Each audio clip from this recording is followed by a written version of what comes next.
En France, on est parti du principe qu'à partir du moment où on a des symptômes qui persistent au-delà de 4 semaines après une infection aiguë, et que cette infection aiguë a été contractée dans une période d'épidémie de Covid, on part du principe que c'est un Covid long. Qu'il y ait ou non la preuve objective d'une contamination initiale. AVS avec Philippe Robichon.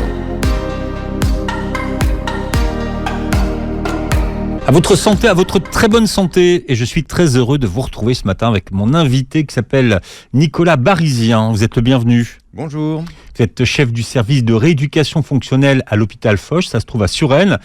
Vous êtes concepteur d'un programme qui s'appelle Réhab Covid, un parcours en 8 semaines dont nous allons parler ce matin.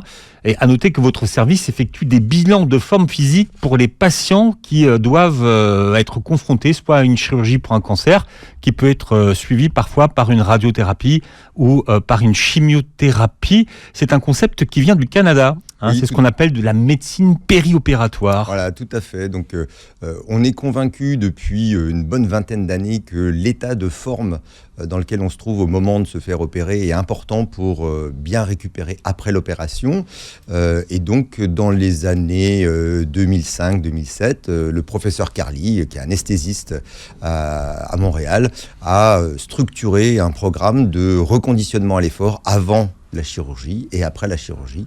Et donc, c'est un programme qu'on a importé en France. Donc, moi, j'ai été avec mon équipe, on était les premiers à faire ça en France dès 2015, avec un bon succès, puisqu'on a une injonction de notre tutelle, qui est l'ARS, à avoir des délais de séjour les plus courts possibles. Mais pour pouvoir réduire ces délais de séjour, il faut que les gens soient plus en forme quand ils se font opérer.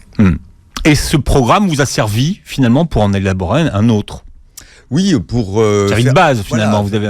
Pour faire face à cette épidémie silencieuse de Covid long auquel on est confronté depuis mai 2020, avec des patients qui ont des pertes de conditions physiques très importantes. Et au début, j'ai transformé mon outil déjà pour essayer de comprendre de quoi ils souffraient. Et comme on voit qu'ils ont vraiment un déconditionnement qui est multiparamétrique, on va en reparler, cet outil, il est là pour les accompagner et leur permettre d'essayer de reprendre une meilleure forme assez rapidement. D'ailleurs, cet outil, on le retrouve dans un livre que vous avez coécrit qui s'appelle Covid long, comment s'en sortir, aux éditions Marabout. Il y a des tests, il y a des exercices, ça se passe sur 8 semaines et c'est polydisciplinaire, comme on dit aujourd'hui. Voilà, tout à fait, puisque avec donc Laurent Usan, qui est cardiologue, et Marie-Pierre Samitier, qui est journaliste, on a été un peu choqué par le fait que on n'était pas en mesure, le système de santé, de faire face à la demande de ces patients qui étaient désemparés face à une maladie qu'on ne connaît pas, qui ne connaissaient pas et où personne ne leur donnait de solution. Et très rapidement, on a élaboré un programme pour essayer de les aider. Puis comme on s'est rendu compte qu'on n'était pas capable de les recevoir dans le cadre d'une clinique, d'un hôpital, on a écrit le livre, qui est un livre un petit peu d'autodiagnostic et d'auto-rééducation pour ne pas perdre de temps et pas avoir la double peine. 1, je suis malade, et 2, je reste en friche. Voilà, pour ceux qui aiment bien faire des autodiagnostics, il y a aussi une partie pour vous. Vous êtes spécialiste du traumatisme et de la traumatologie sportive. C'est courant qu'un spécialiste de traumatologie sportive s'intéresse au Covid ? Alors, je suis spécialiste du sport. Et dans le sport, avant de se blesser, il faut être performant. Et pour être performant, il faut comprendre comment fonctionne l'organisme et comment on fait un programme d'entraînement pour se préparer au mieux. Et donc ça, c'est cette partie qui est ce qu'on appelle la physiologie de l'exercice, qui fait partie de mon métier et qui m'a amené à faire les évaluations des capacités fonctionnelles des patients et qui m'a amené à prendre en charge les Covid longs. Oui, et ce qui vous a amené à vous intéresser à la neurophysiologie du Covid. Tout ça pour dire que finalement, le sport, c'est de plus en plus technique d'un point de vue de la santé quand même. Alors, c'est de plus en plus technique sur la compréhension de comment ça fonctionne et quels sont les bénéfices qu'on peut en attendre. Et c'est toujours aussi simple parce qu'il suffit de se bouger. Il n'y a pas besoin d'être un compétiteur de haut niveau pour se faire du bien à la santé. Il suffit de bouger, et bouger régulièrement, bouger peu intensément. Et ça, c'est aussi le message de fond qu'on essaye de passer depuis une vingtaine d'années dans ce qu'on appelle le sport santé. C'est comment on peut améliorer son état de forme et sa santé en pratiquant régulièrement une activité physique, si ce n'est un sport.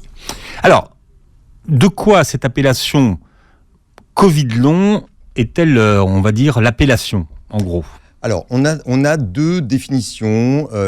Une définition de l'OMS qui est un petit peu trop large par rapport à ce qu'on a pris en charge en France. L'OMS dit on ne peut avoir fait un Covid long que si on a un test qui montre qu'on a déjà fait le Covid. Et on se rend compte que pendant la première vague, là, au printemps 2020, il y a plein de patients qui n'ont pas pu être testés et donc on ne sait pas s'ils ont fait le Covid, mais ils ont les mêmes symptômes. En France, on est parti du principe qu'à partir du moment où on a des symptômes qui persistent au-delà de 4 semaines après une infection aiguë et cette infection aiguë a été contractée dans une période d'épidémie de Covid, on part du principe que c'est un Covid long. Que vous ayez été testé Covid plus ou pas ? Alors justement, parce qu'il y a quand même un grand nombre de gens qui ont tous les symptômes du Covid et qui n'ont jamais été testés. C'est pour ça que, avec l'aide des associations de patients qui participent activement au groupe de réflexion de la HAS, on est tombé d'accord sur une définition où qu'il y ait ou non la preuve objective d'une contamination initiale, à partir du moment où c'est arrivé dans une vague de Covid et qu'il y ait les symptômes, ils sont typiques, à ce moment-là, on parle de Covid. Alors, que le Covid ait été, on va dire, très symptomatique ou pas d'ailleurs ? Alors, plutôt modérément symptomatique. C'est-à-dire que, comme dans toutes les maladies, on a 3 formes. On a la forme bénigne, c'est celle que vous avez peut-être fait, celle que j'ai eu la chance de faire, c'est-à-dire quelques jours de fièvre, un peu de fatigue, et puis au bout d'une semaine, on n'en parle plus. Il y a les formes modérées, qui sont des formes qui durent 2 semaines de fièvre et plutôt 3 semaines de fatigue avec un petit peu, on sent qu'on a fait une bonne grosse grippe. Alors c'est un Covid. Et puis après il y a les formes graves, et les formes graves qui sont hospitalisées en réanimation. Les formes graves hospitalisées en réanimation vont faire des complications de la réanimation, et c'est les formes modérées qui vont plutôt faire un Covid long. Oui, les complications, c'est pas des Covid longs en fait. Non, les complications, quand on a le cœur qui est abîmé par le Covid, quand on a les poumons détruits par le Covid, ce sont des complications d'un Covid grave.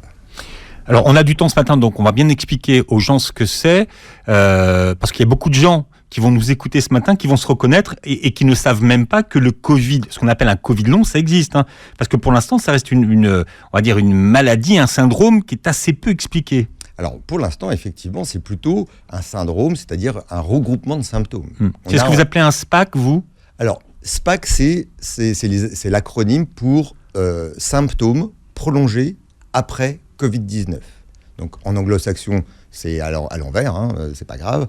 Mais en fait, c'est une dénomination commune où dans les pays qui ne veulent pas parler de Covid long parce que ça a une connotation qui n'est pas assez médicale, au moins on s'entend tous, dans tous les pays du monde, sur le fait que symptômes prolongés après Covid-19, c'est ça le syndrome qui définit cette maladie. Donc finalement, ces symptômes-là peuvent commencer combien de temps après avoir démarré un Covid ? Est-ce que ça veut dire que on fait un Covid et on enchaîne le Covid long, et à ce moment-là, ça en continue. On a vu qu'il y en a un qui est resté plus de 400 jours Covid plus, ou alors c'est quelque chose qui redémarre après qu'on ait été guéri. Eh ben, on peut tout voir. On peut tout voir. On a des patients qui nous disent « j'ai fait mon Covid aigu, j'ai été très fatigué, ce qu'on appelle le syndrome grippal, et j'ai enchaîné tout de suite avec la persistance des symptômes, et c'est mon Covid long. » Et certains patients vont vous dire « j'ai été fatigué pendant 2 semaines, 2-3 semaines, ça allait mieux. Et puis un mois plus tard, j'ai refait une petite infection ORL, un petit rhume, et hop, c'est parti. » On a même certains patients qui vont avoir déclenché leur Covid long après avoir fait un Covid et après la première vaccination. Donc, on a vraiment besoin de ce temps d'enquête avec les patients pour bien comprendre comment s'est passée l'apparition de leur Covid long, mais on peut tout voir. On peut tout voir. Est-ce que quelqu'un qui fait un Covid long, c'est quelqu'un qui est positif s'il fait un PCR aujourd'hui, est-ce qu'il va revenir positif au niveau du test ? Ah non, ça serait trop simple.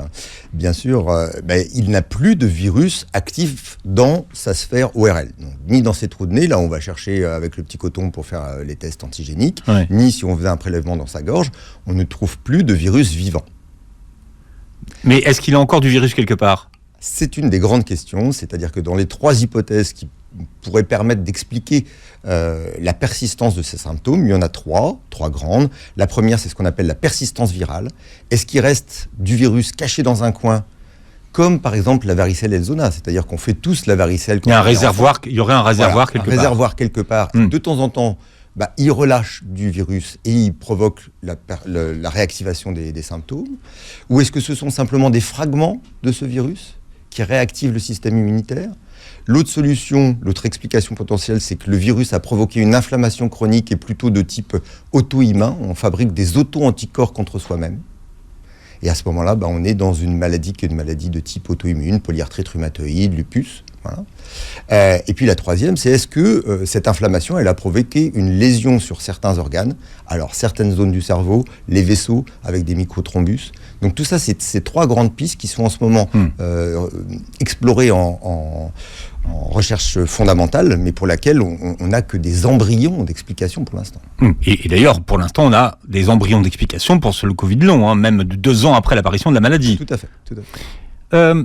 En quoi est-ce que c'est une maladie qui est complexe à diagnostiquer, donc ce Covid long? Alors, parce que justement, on n'a aucun test qui nous permette de dire de manière objective, vous êtes positif, on vous fait un test, on vous fait une prise de sang, on vous fait un examen, un scanner, une radio, c'est oui, c'est non. L'ensemble de l'expression des symptômes est uniquement subjective, c'est-à-dire, vous dites que vous êtes fatigué.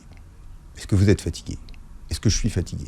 C'est compliqué de dire comment on est fatigué. Je peux dire que je connais des gens, là, autour de moi, ça vaut ce que ça vaut comme preuve d'échantillon, mais qui, depuis le Covid, font des épisodes de fatigue inexpliqués et de vraie fatigue. Et c'est des gens qui ne sont pas du tout fatigués dans la vie. Tout à fait. Voilà, par exemple, typiquement, ça, c'est quelque chose, c'est un petit point d'alerte qui va nous faire dire, tiens, est-ce qu'il ne faut pas aller creuser un petit peu et faire le questionnaire d'ensemble pour voir si c'est pas un Covid long. Il y a un questionnaire. Le questionnaire est dans votre livre. Alors il y en a un. Voilà, on est en train de les améliorer. Il y a une partie des questionnaires. Une partie du questionnaire. Donc voilà, ce sont que des symptômes qui sont ce qu'on appelle subjectifs, c'est-à-dire c'est du ressenti. Et donc on est dans un monde où on aime bien les preuves. Et là aujourd'hui, pour cette maladie-là, on n'a pas de preuves objectives. Et ce qui a fait dire qu'aujourd'hui, personne. Enfin, parmi ceux qui viennent suivre le parcours à l'hôpital, à aucun moment vous pouvez affirmer de quelqu'un qu'il a un Covid long. Alors, je l'affirme par deux choses. La première des choses, je vois qu'il n'a rien d'autre. C'est-à-dire que dans les symptômes qu'il exprime, ça peut être la manifestation d'une maladie grave, une embolie pulmonaire, une péricardite, plein de maladies qu'on va éliminer, parce que celles-là, on est capable d'avoir des éléments qui nous disent c'est oui, c'est non. Donc à partir du moment où on a éliminé toutes ces maladies qu'on connaît, on dit c'est autre chose. Et dans cette autre chose, il faut typer le type de plainte et on le fait avec les questionnaires et avec l'examen clinique. Et à ce moment-là, quand on n'a pas d'autre explication, à ce moment-là, on est parti sur le fait que ça soit un Covid long, dont maintenant on a quand même une description clinique qui est avec un consensus international. D'accord, on va en parler justement de ces symptômes, mais aujourd'hui, il n'y a pas une prise de sang qui permettrait aujourd'hui de valider avec des recherches d'anticorps que finalement, non, c'est d'un Covid long dont on parle. Non, malheureusement, et c'est ce qui fait que des fois les gens sont un peu pris pas au sérieux. Voilà, on parle du Covid long, vous en avez peut-être entendu parler avec mon invité, le docteur Nicolas Barizien, co-auteur de Covid long, comment s'en sortir. On a un peu plus de recul par rapport à la sortie de votre livre, qui est sorti déjà il y a 1 an. Vous avez avancé, vous, dans la compréhension du Covid long en cette année ? Alors, dans la compréhension du Covid long, on a avancé d'un point de vue scientifique, c'est-à-dire sur les 3 pistes qu'on a évoquées, la persistance virale, la réaction auto-immune et l'inflammation chronique. Certaines études américaines très très poussées, parce que malheureusement il faut faire des études très très poussées, commencent à nous donner des pistes d'explication. La dernière parue au mois de septembre nous montre bien que ces patients ont un problème de sécrétion d'hormones d'adaptation au stress, le cortisol, et que ça explique en grande partie leur fatigue. On ne sait toujours pas pourquoi ils ont ce cortisol qui est bas, mais au moins on a une explication de leur grande fatigue. Et puis deuxièmement, on commence à avoir des petites informations sur le fait qu'il se passe quelque chose de bizarre avec l'immunité, c'est-à-dire certaines personnes, et on ne sait pas pourquoi, face à ce virus, vont faire, comme vous et moi, une réaction normale. Certains vont ne pas arriver à faire de réaction et vont faire des formes graves, et d'autres vont faire des surréactions qui vont les mettre dans des états assez complexes. Vous avanciez dans le livre une hypothèse, c'est ce qu'on appelle la dysautonomie, et qui introduisait la notion du système nerveux. Alors ça elle est confirmée. Alors expliquez-nous, parce qu'en fait finalement c'est dans le cerveau que ça se passe. Alors c'est dans tout l'organisme, mais le centre de pilotage est dans le cerveau.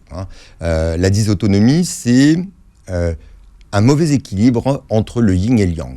On va dire simplement, vous savez, dans la philosophie asiatique, on a un système qui nous accélère, qui est énergisant, et un système qui nous apaise et qui nous détend.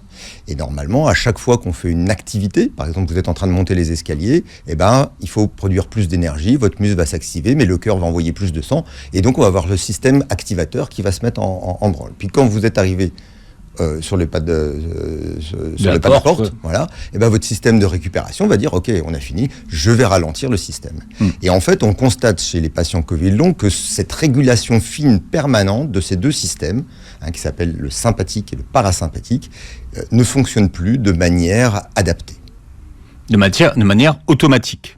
Ni adaptée, ni automatique. Par exemple, dans les phases de... Par exemple, il y a des gens qui vont être assis au repos, tranquillement, et qui vont avoir le cœur qui bat à 120. Alors qu'on bat normalement entre 60 et 80 pulsations. Donc il y a un emballement, subitement. Subitement, sans raison. Et inversement, quand il va falloir qu'il court après le bus, ou qu'il monte les escaliers, le cœur ne va pas accélérer. Et donc ils sont essoufflés au moindre effort, mais parce que la machine ne suit pas. Et donc ça, c'est des choses qu'on connaît bien dans le monde du sport. C'est aussi pour ça que je me suis intéressé. Que vous êtes intéressé au sujet. C'est pour ça que je vous lance là-dessus, parce que c'est intéressant. Et puis parce que c'est vrai que c'est une approche que tout le monde n'a pas, notamment sur les automatismes qu'on a, puisque la plupart des fonctions corporelles qu'on a, elles sont toutes automatiques, comme respirer. Voilà, respirer, vous n'êtes pas en train de penser à respirer. Vous avez une partie dans le cerveau qui s'occupe de ça. C'est pas dans votre cerveau conscient, c'est ce qu'on appelle neurovégétatif. Et donc, ce système-là est détraqué chez les Covid longs. Et donc, toute la mécanique subtile de l'adaptation de la respiration pendant que je suis en train de parler, par exemple, est désadaptée. Donc, les patients vont être essoufflés quand ils font une phrase de plus de 10 mots. Et donc, ça se fait au niveau du cœur. On en a parlé, la régulation de la fréquence cardiaque, de la tension artérielle. Ça se fait au niveau de la respiration. Est-ce que je respire plutôt avec le haut de mes poumons, la cage thoracique, ou est-ce que je respire plutôt avec le bas de mes poumons, le diaphragme? La digestion. C'est-à-dire que la digestion, c'est pareil. Quand vous n'avez pas mangé, votre estomac, il est vide. Il sert à rien. Et il est au repos. Et là, il continue à être actif. Et donc, les gens ont des alternances de diarrhée et de constipation complètement déconnectées de leur alimentation. Et on a la même chose au niveau neurocognitif et même au niveau sexuel. C'est-à-dire qu'on a énormément de troubles d'érection. C'est pas dans votre livre, ça. Alors j'en parle un tout petit peu. Ça m'a échappé, ce passage-là. Il est microscopique, c'est le cas de le dire. Alors, en l'occurrence, c'est ce qui se passe. C'est-à-dire qu'il y a une désynchronisation entre le désir, l'érection et l'éjaculation qui fait que la vie devient compliquée. Alors je parle pour les hommes, mais pour les femmes, c'est pareil. C'est-à-dire que c'est une partie dont on parle pas beaucoup parce que les gens sont tellement gênés par tout le reste que ça vient souvent en dernier. Et ils ne pensent pas forcément, de toute façon, au Covid par rapport à ça. Ouais. C'est une zone sur laquelle aussi alors interviennent deux maladies, la maladie d'Alzheimer et de Parkinson aussi. Est-ce qu'on n'en parle pas pour ne pas inquiéter les gens? Alors non, parce que pour l'instant, les examens qu'on fait pour faire le diagnostic de la maladie de Parkinson et la maladie d'Alzheimer sont négatifs, sont normaux chez les Covid longs. C'est-à-dire qu'on ne retrouve pas les images cérébrales de lésions parkinsoniennes chez les Covid longs. Donc le parallèle, on n'en parle pas parce qu'il ne paraît pas être approprié. Est-ce que le nombre de Covid longs est corrélé au virus de départ? C'est-à-dire que par exemple, il y avait celui de la première vague et puis des autres vagues. Donc est-ce qu'à partir du moment où on a changé de virus, il y a plus ou moins de Covid long? Je ne sais pas si ma question est claire. Oui, elle est très claire et la réponse, je ne peux pas vous la donner parce qu'on a une grande chance en Europe, c'est qu'on a été vaccinés. Et on a énormément de Covid long sur les premières vagues tant qu'on n'était pas vacciné. On en a moins sur les secondes, mais faire la différence, est-ce que c'est parce que le virus a changé ou c'est parce que globalement la population était vaccinée et que les réactions d'immunité bizarres qui développent le Covid long ont été neutralisées par la vaccination, ça on n'est absolument pas capable de le dire. Donc oui, je ne peux pas vous répondre de manière scientifique. Par contre, ce qu'on voit, c'est qu'en moyenne, dans toutes les publications, le taux de Covid long par rapport aux gens qui font un Covid aigu, c'est de 15 à 30%. Là, les résultats de l'OMS sont sortis au mois de septembre, c'est 16% en moyenne. Ce qui fait que... Attends, ça fait 16%? Ouais. Et ça c'est les chiffres qui sont sortis, donc antenne européenne de l'OMS. C'est important. Ça fait 2 millions de personnes en France qui sont touchés de Covid long, 2 millions en Grande-Bretagne. On estime entre 9,5 et 10 millions aux États-Unis. Et les estimations, parce que c'est des projections quand même, on est entre 15 et 17 millions de personnes en Europe. Alors, il y a une énorme variété de symptômes. Hein, j'en ai vu plus de 200. En gros, les gens qui viennent vous voir en consultation, de quoi se plaignent-ils majoritairement ? Alors, en médecine, on essaie de classifier un petit peu par ordre de fréquence les signes. Là, le maître symptôme du Covid long, c'est la fatigue. Tous les patients sont fatigués. Et ensuite, ils peuvent avoir des manifestations qui sont plutôt d'ordre cardiologique, c'est-à-dire des palpitations, de la tachycardie, la tension artérielle qui fait n'importe quoi. Ils peuvent avoir des manifestations plutôt respiratoires, c'est-à-dire essoufflement au moindre effort, des douleurs thoraciques qui peuvent faire même des fois penser à des infarctus, qui sont liés plutôt à des contractures des muscles respiratoires. On a tout un cortège de signes qui vont être plutôt digestifs, c'est-à-dire brûlure d'estomac, des douleurs abdominales, la colopathie, des remontées gastriques, mais aussi ça peut être par le bas, de la diarrhée, de la constipation. Et puis on va avoir aussi d'autres symptômes qui sont effectivement plutôt neurocognitifs, qui sont des troubles de l'attention, des troubles de ce qu'on appelle la mémoire de travail, c'est-à-dire le calcul mental, c'est plus possible. Poser une retenue sur une étagère et aller la rechercher quand on a fait le calcul, il n'y a plus personne sur l'étagère.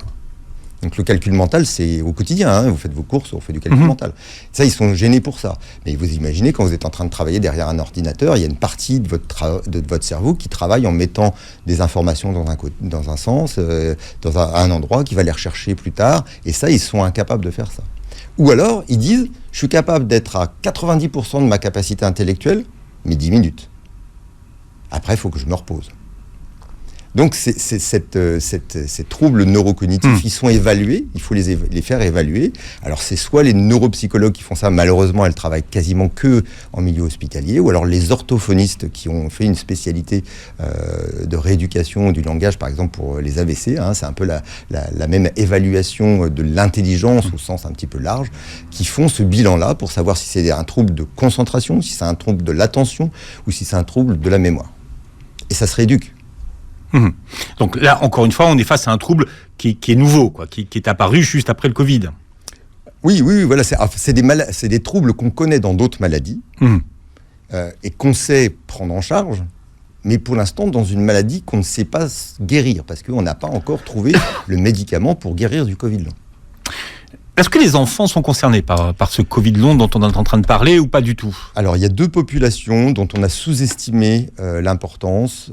Ce sont effectivement les adolescents et les personnes âgées. Alors, quand vous avez un adolescent qui est fatigué, allongé sur le canapé et qui zappe devant la télé, est-ce qu'il est plus fatigué que d'habitude ou est-ce que c'est un adolescent normal ? C'est une question. Et le problème, c'est que du coup, ça nous a fait prendre du retard sur le diagnostic de ces adolescents entre 12 et 18 ans qui ont quand même des formes de Covid long et les pédiatres s'en occupent pour essayer d'aller un petit peu plus loin dans la compréhension du mécanisme qui fait qu'ils sont touchés. Le cerveau de l'adolescent ne fonctionne pas comme le nôtre. Déjà, le fait de le savoir, c'est une grande information à partager avec tout le monde. Mais comment on les évalue par rapport à un adulte, c'est plus compliqué. Et puis les personnes âgées, les personnes très âgées, il est moins en forme, il est fatigué, il a plus de 80 ans, il a un peu du mal à se concentrer. On est aussi passé, je pense, un petit peu au travers, un peu trop rapidement sur les Covid longs de ces deux populations-là, adolescents et personnes âgées. Alors, ce que vous décrivez, hein, ce sont des symptômes que moi j'entends, encore une fois, de gens autour de moi. Est-ce qu'on a envisagé l'aspect psychosomatique ? Alors, il est toujours envisagé à tous les moments de cette maladie. En sortie de confinement, vous avez travaillé chez vous, quand vous n'étiez pas professionnel de santé ou autre, dans des conditions pas forcément faciles, avec des fois les enfants à la maison, et un contexte très très anxiogène, puisque souvenez-vous, tous les jours, on avait le bulletin météo du nombre de décédés, le nombre de patients hospitalisés en réanimation. On n'a pas tous le même bagage pour faire face à ce type de stress. Et certaines personnes un peu fragiles ont fait une décompensation, comme un espèce de Covid burn-out. Donc, mais ces gens-là ne sont pas des Covid longs. Ces gens-là ont fait une aggravation d'un état un petit peu anxio-dépressif préalable. Mais ce n'est pas des Covid longs. Deuxièmement, quand vous êtes invalidé par un Covid long pendant 6 mois, pendant 1 an, vous ne pouvez pas faire face à la maison, vous ne pouvez pas faire face au boulot, il y a de quoi être et anxieux et potentiellement dépressif. Donc les troubles psychosomatiques, ils font partie de cette maladie. Mais pour moi, ils ne sont pas premiers. Voilà, notre invité ce matin est le docteur Nicolas Barizien. Je rappelle que vous êtes chef du service de rééducation fonctionnelle à l'hôpital Foch, ça se trouve à Suresnes, et que vous avez conçu un programme qui s'appelle Réhab Covid, et comme son nom l'indique, ça vous permet de vous relever du Covid si vous faites ce qu'on appelle un Covid long, ce dont on est en train de parler ce matin. Est-ce qu'on a réussi déjà à établir des profils types de personnes qui ont développé un Covid long ? Alors oui, on avance, mais globalement, autant pendant les premières vagues, les patients qui terminaient à l'hôpital et terminaient en réanimation étaient des patients plutôt des hommes, plutôt relativement âgés, plus de 70 ans, avec ce qu'on appelle des comorbidités, c'est-à-dire des maladies préexistantes, un surpoids important, voire une obésité, et des maladies cardiovasculaires. Mmh. Et là, on est dans une population qui n'a rien à voir, on est sur de l'adulte, assez jeune, on est entre 20 et 65 ans, actif et sans comorbidité particulière. La seule chose qu'on a l'impression de voir, c'est un terrain, ce qu'on appelle atopique, c'est un terrain allergique, qui s'est manifesté soit par un rhume des foins, soit par de l'asthme pendant l'adolescence. On a l'impression que c'est un facteur qui est favorisant. Et donc, il y a une vraie problématique, c'est des patients qui sont actifs, soit ils sont étudiants, soit ils travaillent, et tout d'un coup, ils sont impactés par cette maladie qui les empêche de vivre normalement, voire de ne pas pouvoir aller travailler. Ce que vous expliquez très bien dans votre livre, parce qu'il y a des situations avec justement des portraits de personnes qui sont venues vous voir en consultation. C'est une sensation de fatigue qui est inhabituelle, avec pour l'impression pour les malades de ne pas guérir finalement et de traîner ça. Voilà, tout à fait. On a tous été fatigués, soit parce qu'on avait fait du sport, soit parce qu'on avait veillé tard le soir, voire on s'était couché très tôt le matin. Mais c'est des fatigues qui durent 24-48 heures. Et là, cet état de fatigue, un peu d'épuisement, devient permanent et surtout devient fluctuant. C'est-à-dire, il y a un niveau de base ou de fatigue, et puis autour de ça, en fonction de la météo, de la fatigue, du stress que vont subir les patients, et puis des fois, il n'y a pas d'explication, et ben, la fatigue va devenir beaucoup plus importante et on est parti pour une vague qui dure de quelques jours à quelques semaines, qui va se restomper tout doucement, mais on ne revient jamais à un niveau de fatigue zéro.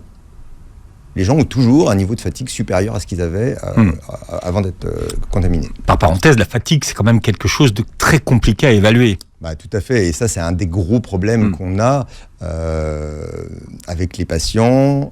On essaye d'utiliser des échelles pour que les patients s'auto-évaluent sur quel est leur ressenti de fatigue. Mais vous voyez, vous allez courir 2 heures le week-end, vous rentrez, vous êtes fatigué, c'est normal. Vous avez fait une nuit blanche parce que vous avez fait la fête, vous êtes fatigué, mais on vous envie. Voilà, donc c'est compliqué d'évaluer la fatigue et surtout de voir comment elle va évoluer dans le temps. Alors comment ça se passe ? Quelqu'un qui vient vous voir, qui arrive à arriver au parcours, déjà qui c'est qui vous l'adresse ? Parce que est-ce que les médecins généralistes sont formés et sont renseignés sur le Covid long ? Alors maintenant oui, à la fois on a fait de l'information et moi je fais partie du groupe des experts de la HAS qui a alors, la HAS, parce qu'on l'a cité plusieurs fois, on n'a pas discuté. C'est la Haute Autorité de Santé et qui a rédigé un manuel, un mode d'emploi de comment diagnostiquer un Covid long et comment le prendre en charge, et qui est diffusé aux professionnels de santé, mais qui est accessible, sur Internet, sur le site de l'HAS. Donc quelqu'un qui vient vous voir, qu'est-ce que vous commencez par quoi ? Vous lui faites un scanner, vous lui faites... Alors, déjà, on va avoir trier un petit peu le dossier de ce patient. Il nous est souvent adressé par les médecins généralistes qui ont éliminé les maladies graves.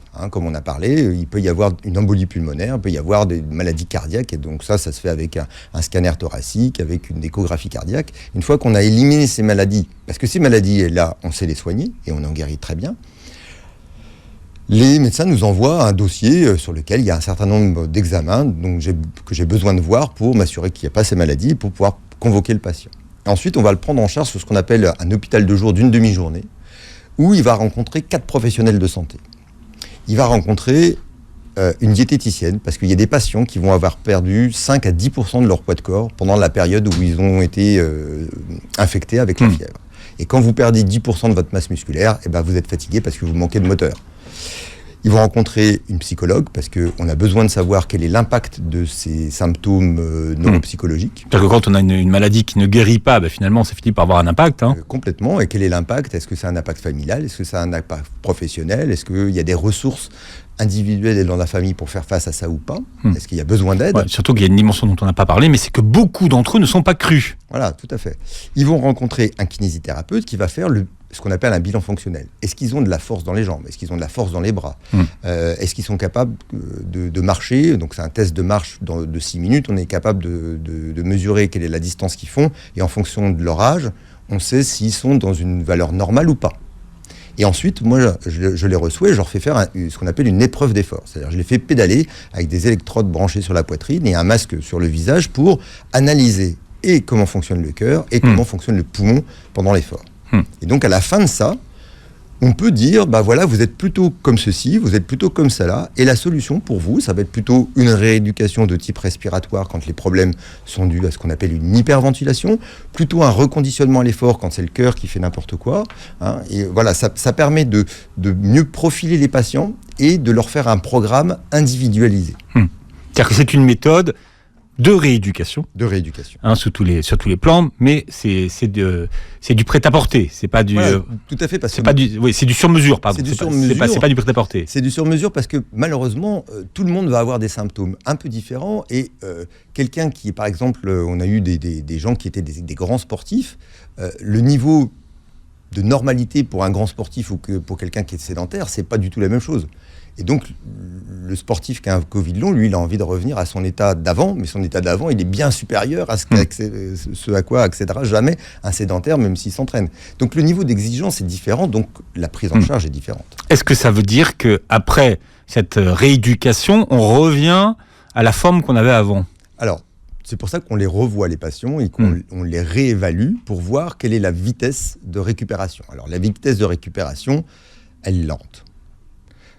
Beaucoup de patients de la première vague ont heureusement, Covid long de la première vague, ont heureusement tourné la page. Mais il en reste encore qui, 2 ans après, ont une qualité de vie qui est dégradée et malheureusement, pour un petit nombre d'entre eux, pas suffisamment améliorée pour pouvoir reprendre une vie normale, c'est-à-dire s'occuper des enfants à la maison et retourner au travail avec un niveau d'efficience acceptable. Vous avez une partie de rééducation pour l'odorat et le goût. Finalement, quel est de ces 2 sens celui qu'on perd le plus dans le Covid ? Alors, c'est l'odorat. Typiquement, les premières vagues, ça a été vraiment le point d'appel initial, c'est-à-dire tous les patients qui consultaient avaient une perte d'odorat. C'est moins vrai avec Omicron, et c'est moins vrai avec les variants qui vont arriver. Alors encore une fois, est-ce que c'est lié au virus ou est-ce que c'est lié à notre protection vaccinale ? Je ne saurais pas le dire, mais c'est un peu moins présent. Donc en fait, on pense que le virus s'est installé dans la muqueuse des fosses nasales, qu'il a fait éclater les cellules, il les a détruites, donc il n'y a plus de signal qui arrive. Ça se reconstruit, parce que ça se reconstruit quasiment toujours, sauf que la transmission entre le signal des capteurs dans le nez d'une flagrance d'un parfum et sa signification dans le cerveau est déconnectée. C'est-à-dire que le signal arrive au cerveau, mais il ne sait plus quoi en faire. Donc il y a la perte d'odorat, c'est-à-dire je ne sens plus. Et quand ça se prolonge, c'est plus que c'est un problème de la muqueuse, c'est un problème du câblage de la muqueuse jusque à l'ordinateur qui est le cerveau qui interprète tout ça. Et donc c'est pour ça qu'il faut faire une rééducation mixte à la fois sur l'odorat, sur la vue et sur le goût, parce que sinon le cerveau n'arrive pas à réassocier un signal électrique qui transforme dans la muqueuse, qui correspond à un parfum, à une orange, une banane, de la vanille. Ça correspond à combien quel est le pourcentage de ceux qui finalement, après une phase de Covid, ne retrouvent pas le goût et l'odorat ? C'est fréquent ou pas ? Alors c'est fréquent et c'est sous-estimé. C'est sous-estimé parce que ça peut être un trouble pas très handicapant. Dans mon métier, moi, si je perds l'odorat, ça ne va pas beaucoup me gêner. Si vous êtes cuisinier, si vous êtes même boulanger, si vous faites un métier de bouche, perdre l'odorat, ça va être très très invalidant. Et donc il y a un certain nombre de personnes qui ont un odorat qui est altéré ou qu'ils ont perdu. Ils s'y sont habitués. S'ils font un métier, ils ont un environnement de vie qui leur nécessite pas d'avoir un odorat performant, finalement ils vivent avec. Ils y font plus attention. Ils y font plus attention. Ah ouais. Et en fait, on sous-estime, je pense aussi grandement, le nombre de gens qui ont un odorat déficient par rapport à ce qu'il était avant leur Covid, parce que les gens s'y habituent et que c'est moins embêtant que de perdre la vue ou que de ne plus être capable de se concentrer. Alors, il y a aussi ceux qui se retrouvent avec une odeur désagréable dans le nez ou dans la bouche. Alors on parle beaucoup de goût d'essence, en tout cas. Est-ce que ça se rétablit aussi, ça se rééduque? Alors oui, ça se rééduque. Alors c'est ce qu'on appelle... c'est un nom barbare. La cacosmie. La cacosmie. Cacosmie. Voilà. Donc ça sent pas bon. On comprend bien, c'est écrit dans le nom. Alors effectivement, les odeurs de café brûlé, de gasoil, de kérosène, c'est des noms qui reviennent régulièrement dans la bouche des patients. On pense que c'est vraiment ce signal qui n'est plus interprété, et il est interprété comme un signal d'alerte. Donc c'est mauvais, attention. Et donc ça se rééduque. Donc ça commence déjà simplement par se nettoyer les fosses nasales avec du sérum physiologique. Alors ce que vous expliquez, c'est qu'au départ, on déconseillait de le faire, et qu'au final, on a dit qu'on pouvait le faire. Oui, on a été face à la découverte d'une nouvelle maladie, et on a eu des attitudes de prudence au début, et puis finalement, on s'est rendu compte que on pouvait le faire. Il faut au contraire se laver les fosses nasales pour nettoyer les petits déchets qui peuvent perturber le capteur sensoriel. Quand c'est vraiment en début de rééducation, les ORL conseillent de faire un petit traitement de cortisone en pulvérisation nasale pour calmer l'inflammation. Et puis ensuite, il faut faire cette rééducation qui est mixte, où on fait participer tous les sens possibles. C'est-à-dire, on prend une orange dans la main, on la touche, on la regarde, elle a une couleur, elle a une texture, elle a une odeur, elle a un goût. Et on essaye de faire retravailler le cerveau dans toute cette complexité de la mémoire globale. Pour parler d'un exemple qui m'est proche, j'ai rééduqué Tarek avec du parfum au Philosykos. Voilà, et à partir du moment où il s'est remis à sentir son parfum, c'était gagné. Voilà. Donc, mais c'est Madeleine de Proust, c'est ce que vous expliquez, c'est finalement, ce sont des odeurs qu'on connaît depuis longtemps. Voilà, il faut qu'on arrive à refaire associer au cerveau un signal électrique, parce qu'en fait, l'odeur, elle arrive dans le nez, elle est transformée en signal électrique, et toute la mémoire du cerveau d'un parfum. Effectivement, les petites madeleines de Proust, c'est un peu ça, les parfums d'enfance, les choses qu'on aime bien, c'est avec ça qu'il faut travailler. Bon, on récupère d'un Covid long? Alors oui, on récupère d'un Covid long. Il faut être patient et tenace, et en même temps savoir s'écouter. C'est-à-dire que tous les patients nous disent qu'il y a des jours, c'est pas la peine de faire de la rééducation. Si je me force, je vais arriver à me forcer, mais derrière, je vais le payer. Et ça, c'est le plus compliqué, et pour les soignants et pour les patients, d'apprendre à suffisamment bien se connaître et savoir quand on peut forcer parce qu'on est en forme et qu'on va pouvoir progresser, et les jours où c'est pas la peine de forcer, parce que de toute façon, le lendemain, je vais être cloué sur mon canapé, je vais plus pouvoir rien faire. Bon, votre méthode, en 8 semaines, est à base d'exercice. Il n'y a pas de médicaments. Il n'y a pas de médicaments. C'est ça qu'il faut comprendre. C'est vraiment du boulot qu'on fait soi-même avec des exercices qui sont plus ou moins doux, des étirements, du cardio. Du cardio, en même temps de la sophrologie un petit peu, parce qu'on sait qu'on arrive à resynchroniser ce yin et ce yang en faisant ce qu'on appelle de la cohérence cardiaque. C'est ni plus ni moins que ce qu'on appelle de la respiration contrôlée, de la ventilation contrôlée. Par exemple, les chanteurs nous ont dit que ça les avait énormément aidés de se remettre à chanter et de refaire les exercices de base pour contrôler cette respiration et lutter contre l'essoufflement au moindre effort. Donc ça, c'est des choses simples à faire. Mais bien entendu, si vous avez de la diarrhée, on va traiter votre diarrhée. Si vous avez des douleurs, on va traiter vos douleurs. Ça n'empêche pas, ça ne remplace pas. Mais aujourd'hui, c'est en prenant en charge l'ensemble de ces rééducations intellectuelle, entre guillemets, neurocognitive, la rééducation olfactive, la rééducation respiratoire et le reconditionnement à l'effort, qu'on arrive à aider le mieux les patients Covid long. Bon, alors on trouve tout ça dans votre livre, ça s'appelle Covid long, comment s'en sortir, aux éditions Marabout. Je rappelle que vous réécouterez l'émission en podcast sur beurrefm.net et que vous verrez la vidéo sur notre chaîne YouTube. Mettez en commentaire si vous avez été diagnostiqué Covid long ou si vous avez peut-être vous, en écoutant l'émission, compris que vous souffriez d'un Covid long. On vous répondra. Merci d'avoir été avec nous. Docteur Nicolas Barizien. Merci beaucoup. Et passez une très belle journée santé sur Beurre FM.